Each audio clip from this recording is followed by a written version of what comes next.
Spring is in full swing around here and the garden has finally come back to life. The roses are finally blooming, my blueberries and strawberries are giving me handfuls of fruit every day. The birds are chirping, the butterflies are fluttering, and the bees are buzzing throughout the garden. There's so much life out here to see, and if I don't take the moment to slow down, I'll miss what's happening in every corner and in every crevice of the garden. This morning I thought I'd cut some roses from the patio to bring inside to brighten up the place. These are one of my favorite roses from David Austin called Royal Jubilee. They remind me so much of peonies, the way that the petals fold inwards, plus the color really seems to pop and they smell so good. It's so funny to think that 2 years ago I wanted nothing, and I mean absolutely nothing to do with roses.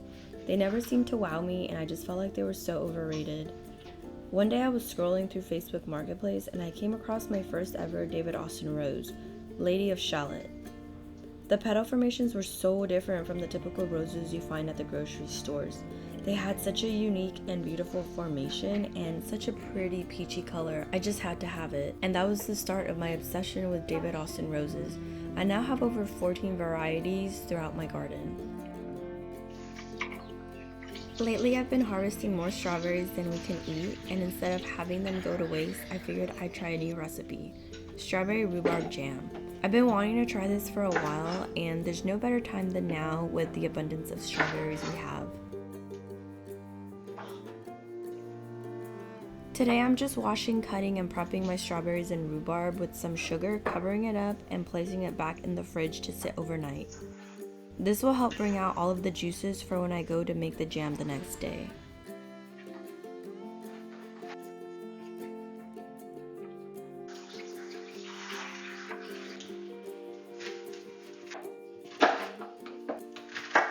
Dinner tonight is one of our favorites, Zuppa Toscana.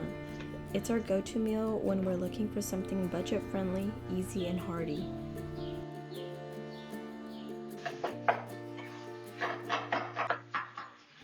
The recipe is super simple. Just dice up some onions, potatoes, and garlic, throw it in a pot with some butter, and let it simmer before throwing in some chicken broth.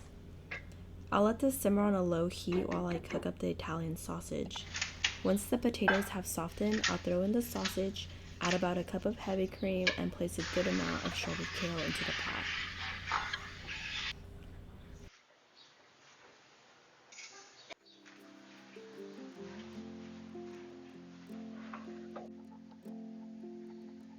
I'll leave this on the stove top simmering for about half an hour or so just to really get all those flavors out.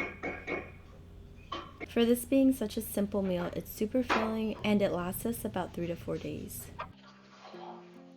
With the soup simmering, it's the perfect time to bring out my mixer and begin the puff pastry dough for tomorrow's shepherd pie.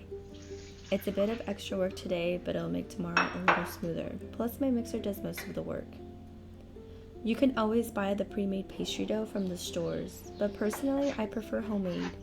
There's just something about making things from scratch that make me feel accomplished and proud.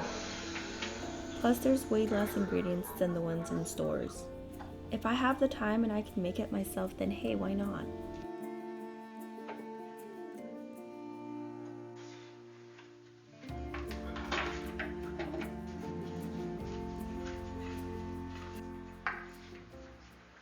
We're running low on kombucha, and it's time to brew another batch for the week. While I wait for the water to boil, I'll take this moment to step outside to trim up some of the roses and water all of the patio plants.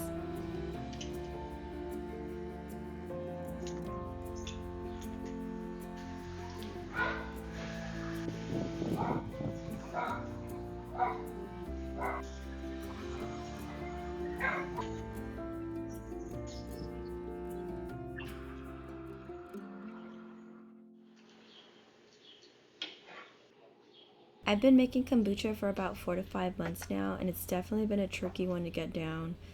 I have brewed about 6 batches and only 2 of those came out pretty good. The rest were just too sour and vinegary for our liking.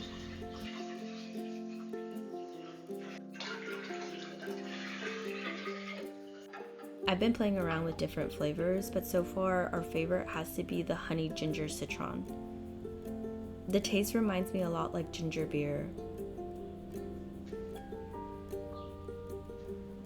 Kombucha is a great alternative for sodas. You still get that carbonated fizz, plus all the benefits that come with it. It's great for the digestive system, helps detoxify, and it gives you a little energy boost. I pour myself a glass from last week's batch to quench my thirst from today's work. It's crisp and fizzy and just right before supper.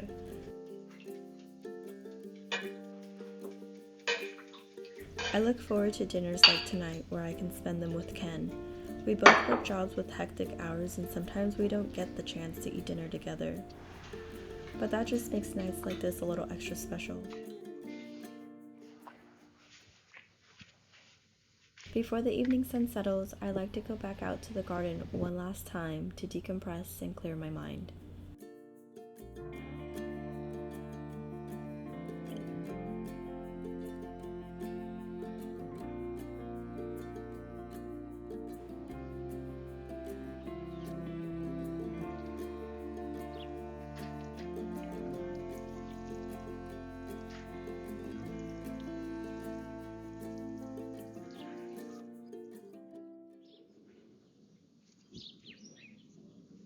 Today starts with small repairs in the garden. I'm adding and adjusting a few more drip lines to the flowers that I planted the night before.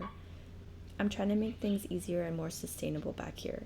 It's nice not having to worry about manually watering this area.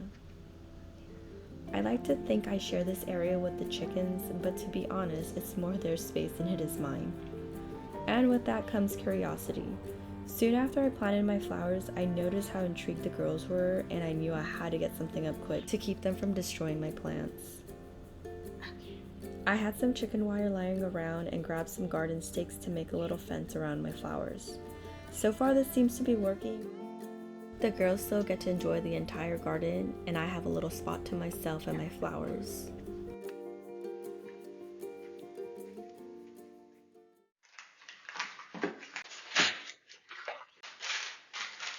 I'm prepping and rolling out some butter for my puff pastry.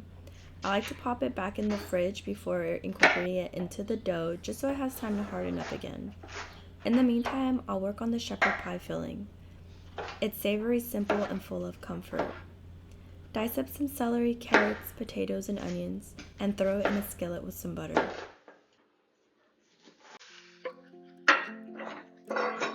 I'll add some salt and pepper and let it simmer.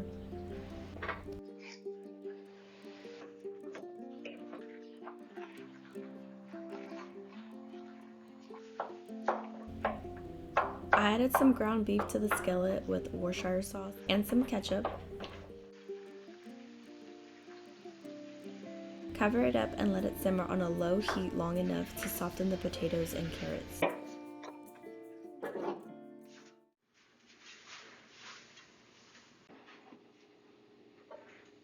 In the meantime, I'll work on folding in the butter into my puff pastry dough that I had made the night before. It's a slow process, but worth every layer. Making pastry from scratch is something I used to be intimidated by. Now it feels like second nature, folding, rolling, and just trusting the dough to do its thing.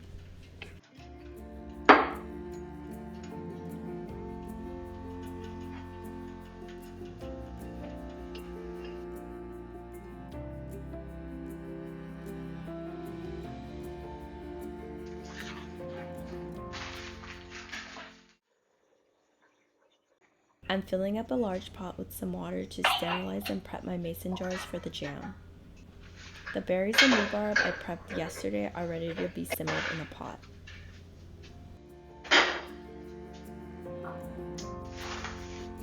The jam bubbles and thickens on the stove, filling the kitchen with the essence of spring, the sweet, rich smell of strawberries with a small hint of tartness from the rhubarb.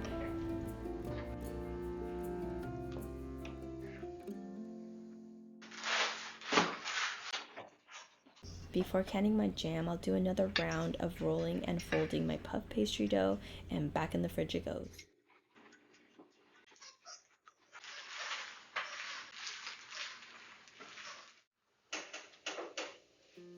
Once my jars have been sterilized, I pour my jam into each jar and seal them up. Sweet little reminders of the season.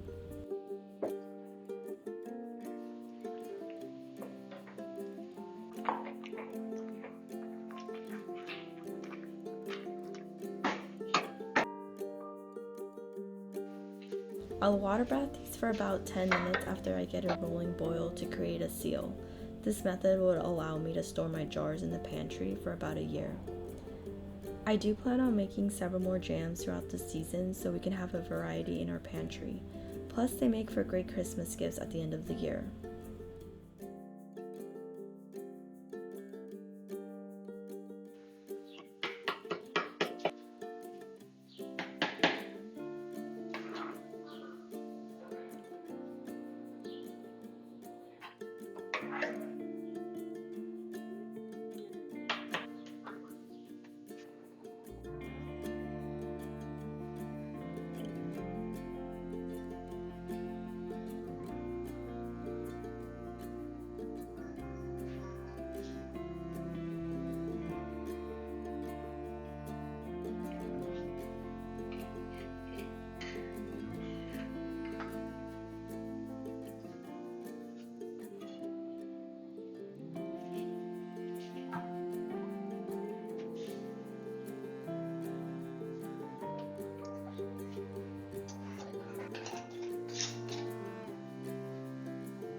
There's something so satisfying about hearing the jar lids pop as they seal.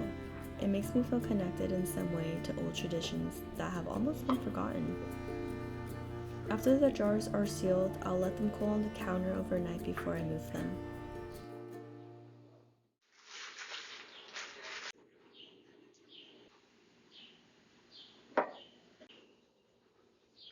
Finally, I roll out the puff pastry one last time and press the pastry into a pie dish.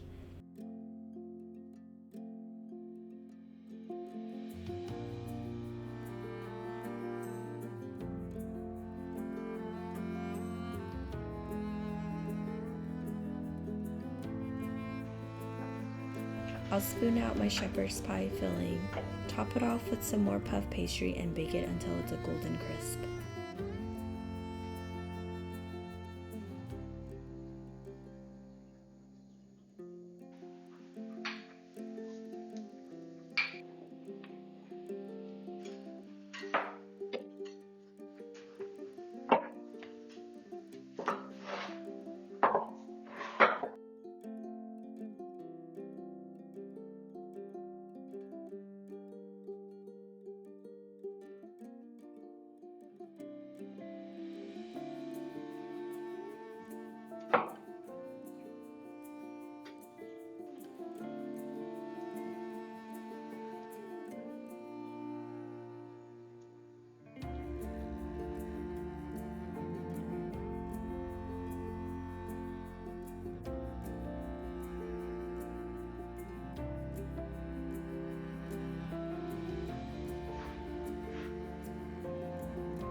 These days are full, but gentle. Garden to kitchen, soil to table. This little life I'm building brings so much joy. It's not always perfect, but it's deeply mine. Thanks for spending the day with me. If you enjoyed this video, don't forget to like, share, or subscribe. There's always more to come, and I'd love to have you along for more cozy days on the homestead.